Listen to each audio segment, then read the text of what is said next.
I heard about this concept and I was really interested in it, and I thought you ladies might be interested in it too.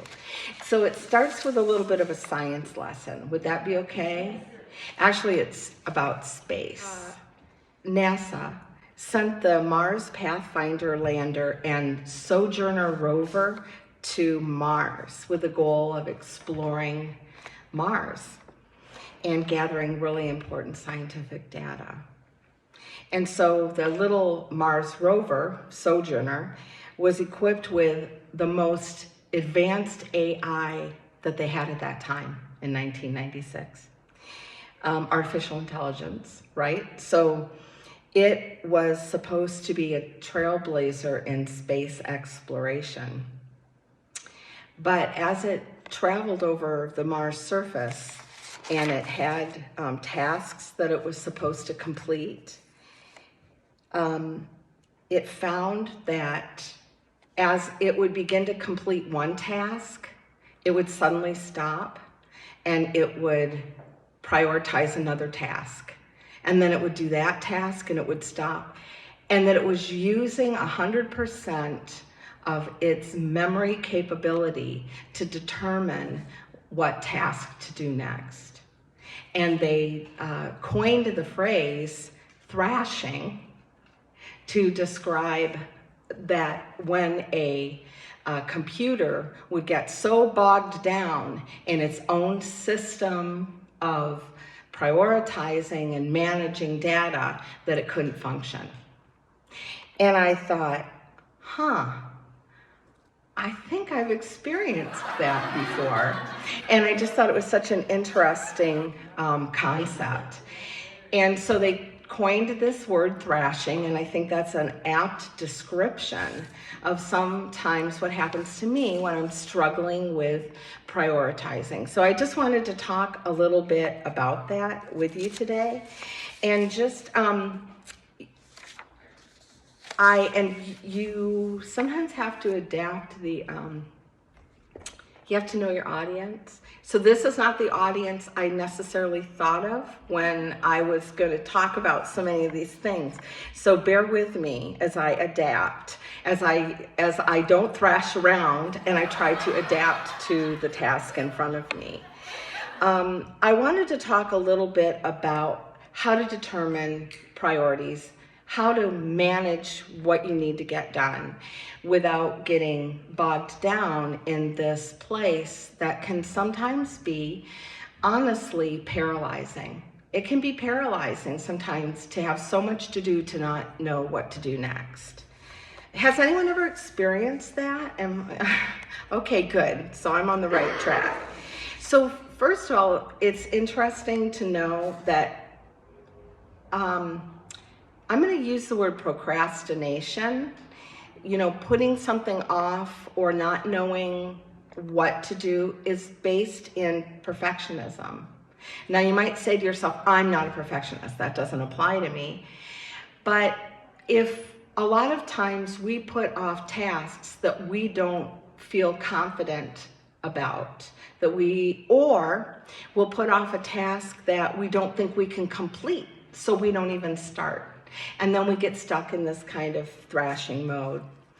So I wanted to just give you a couple of suggestions, and you know, maybe at another time, I think we could do a whole lesson on this, but I wanted to give you a couple of suggestions. So first of all, when I say graphic organizers, which I've referred to before, I want to tell you what I mean by that. So a graphic organizer is literally a piece of paper with some sort of grid lines on it that you make a plan on. So it can look like a calendar, a day timer. It can look like this is a weekly planner. It can look like this. This is one of my favorites. This is a daily planner. You've seen this before. It's called the Day's Diary, and it's a planner for a busy day. Also, you know, here's the one that my accountant sends me every year, and this is like my monthly planner. And then there's a good old steno notepad with tasks that you cross off. So when I say graphic organizer, I mean it can really literally look like anything like that. It can also be your phone. And for me, who was born before, I was born during, before DOS. And so we didn't have iPhones and those kinds of things, but a lot of young people are really successful with iPhone. I like the Notes app to make notes and to make lists, but when it comes to keeping an overview of my schedule, I like it on paper. And so I just want to give you a couple of strategies for planning and prioritizing. I think it's good to have a monthly overview because there are things that happen once a month in your life, probably. And that might be like one of these big calendars. I like to do a weekly overview because I have the kind of life that I can decide what needs to be done that week, but I can move around when it happens. I work from home and I kind of have that luxury. So whatever graphic organizer you decide to use, I want to suggest that number one, that you plan your non-negotiables first. It's kind of like the tube with, you put the rocks in first, and then you put in the pebbles, and then you put in the sand. If you put the sand first, you're not going to fit as much in. So do your non-negotiables first. And by non-negotiables, I mean not that you can't ever take anything off your list, but the things that you do every week, every month, every day. Put those in first. And then normalize routine tasks. If there's things that you really need to do every day, then make a consistent plan for how that's going to happen. That could include laying out your clothes for the next day. If you want to exercise, put your tennis shoes next to your clothes. It could be setting up the night before for what's going to happen in the morning, but really having kind of a routine. There's an amazing book called The Power of Habit that talks about how, especially as we age, so younger ladies, listen up, older women, write this down. As we age, habit trumps memory every time. You don't have to remember things that you have developed a regular habit for. So even studies on Alzheimer's patients that couldn't tell you which room was the kitchen, if you said, could I have a glass of water? They can go to that room and get a glass of water. So develop habits now that are going to endure the rest of your life, like where you put your keys when you come in, or your purse, or whatever.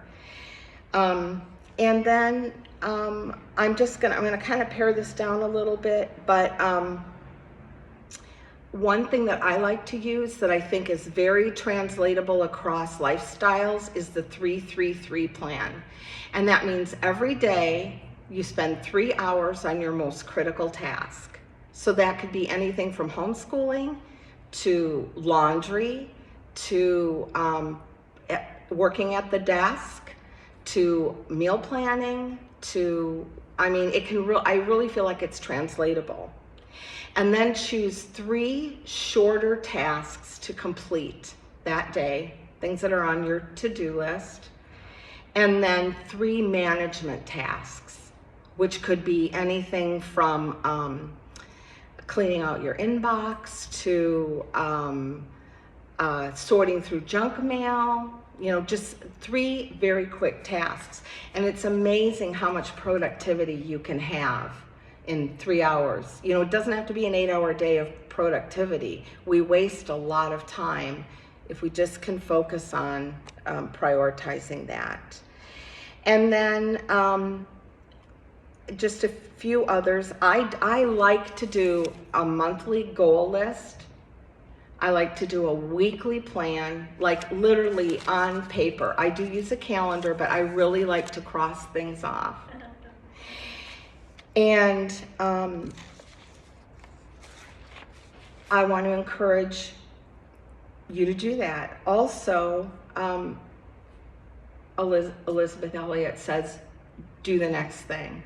So if you do find yourself in a thrashing kind of mode, it could be you're tired from the day before being really busy. It could be you've had several decisions placed on you all at one time. And I don't think it matters what your lifestyle is. These things can happen. And you really don't know where to start. Do the next thing. Do a 2-minute task. And so there's a 2-minute task rule. Anything that can be done in 2 minutes, do not procrastinate. If you can do it in 2 minutes, do it in 2 minutes. Make the bed, empty the dishwasher, throw the load of laundry from the washer to the dryer, tidy up your space. Anything you can do in 2 minutes, don't put it off, because those 2 minutes will add up to an hour of work. So do the next thing, and 2-minute rule of not procrastinating.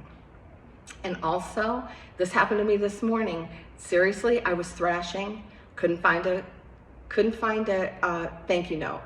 Like it sometimes it's just the silliest little thing. What do I do? Well, what did I do? I texted my friend Jackie, and she brought one. But it can be just the silliest thing can sometimes trip you up. And it's okay to stop, take a break, and just pray. You know, we don't have to be productive every minute of every day. And cross something off. Just cross something off the list if there's too much. And then I firmly believe in planning ahead, whether that is for dinner or whether that is I'm going to do something on Friday and I need to get 3 tasks done before I get there, or I'm going to thrash. So just a few little tips, and I know it's kind of in a hurry, but I hope you heard something that can encourage you.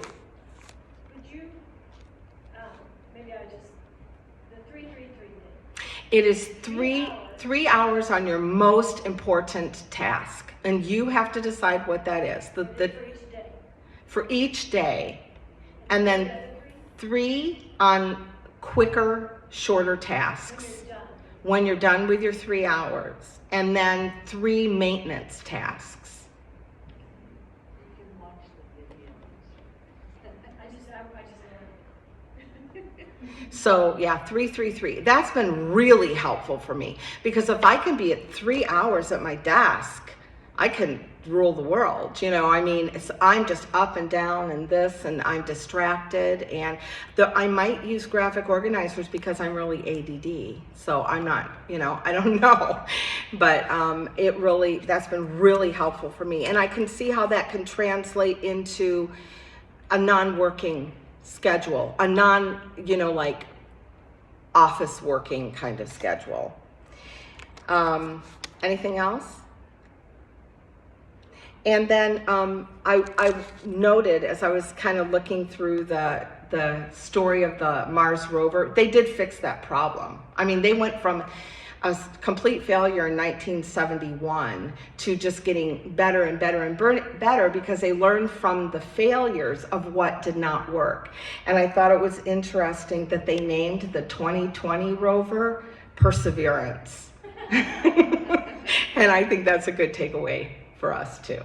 So, okay, ladies, I hope you can have a smoother approach to your next set of tasks. And I do have these graphic organizers on the dailies. It is like what I use when I have a super busy, like 100 things to do. There's always more things to do when they're up here than when they're written down. That's one way to harness it. So I've got these if you'd like one. All right, thank you.